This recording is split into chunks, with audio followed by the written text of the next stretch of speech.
Pretend I've made you a great offer, and I've told you that you could pick any one of your classmates, and you now know each other probably pretty well after being here for a while.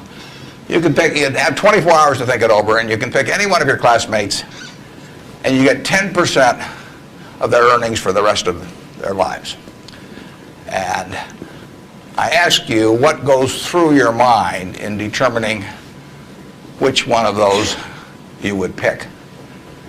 You can't pick the one with the richest father. That doesn't count. I mean, you've got to do this on merit. But you probably wouldn't pick the person that gets the highest grades in the class. I mean, there's nothing wrong with getting the highest grades in the class, but that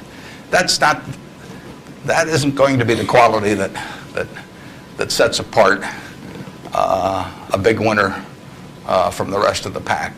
Think about who you would pick and why. And I think you'll find when you get through, you'll pick some individual. You've all got the ability. You wouldn't be here otherwise. And you've all got the energy. I mean, you've got, the initiative is here. The intelligence is here throughout the class. But some of you are going to be bigger winners than others. And it gets down to a bunch of qualities that, interestingly enough, are self-made. I mean, it's not how tall you are. It's not whether you can kick a football 60 yards. It's not whether you can run the 100-yard dash in 10 seconds. It's not whether you're the best-looking person in the room. It's a whole bunch of qualities that really come out of Ben Franklin or the Boy Scout code or whatever it may be. I mean, it's integrity, it's honesty, it's generosity, it's being willing to do more than your share. It's just all those qualities that are self-selected. And then if you look on the other side of the ledger, because there's always a catch to these, free gifts and genie jokes. So you also have to, and this is the fun part, you also have to sell short one of your classmates and pay 10% of what they do. So who do you think is going to do the worst in the class? This is way more fun. And think about it again. And again, it isn't the person with the lowest grades or anything of the sort.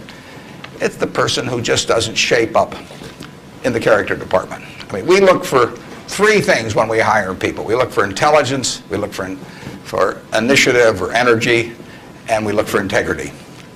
And if they don't have the latter, the first two will kill you. Because if you're going to get somebody without integrity, you want them lazy and dumb. I mean, you don't want them smart and energetic. So it's that third quality, but everything about that quality is your choice. You can't change the way you are wired much, but you can change a lot of what you do with that wiring. And it's the habits that you generate now on those qualities, or those negative qualities. I mean, the person who always, claims credit for things they didn't do, that always cuts corners, that you can't count on. I mean, in the end, those are habit patterns. And the time to form the right habits is when you're your age. I mean, it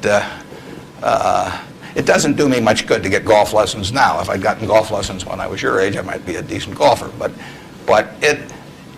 someone once said the chains of habit are too light to be felt until they're too heavy to be broken. And I see that all the time. I see people with habit patterns that are self-destructive when they're 50 or 60, and they really can't change them. They're imprisoned by that.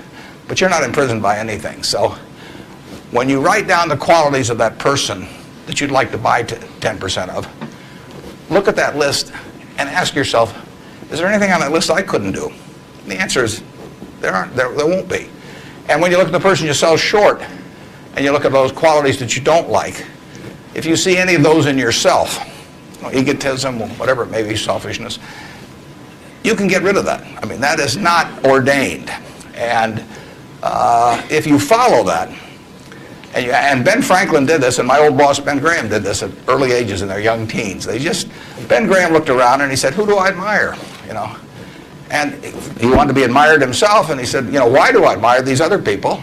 And he said, if I admire them for these reasons, maybe other people will admire me if I behave in a similar manner. And he decided what kind of a person he wanted to be. And if you follow that, at the end, you'll be the person you want to buy 10% of. I mean, that's the goal in the end. And it's something that's achievable by everybody.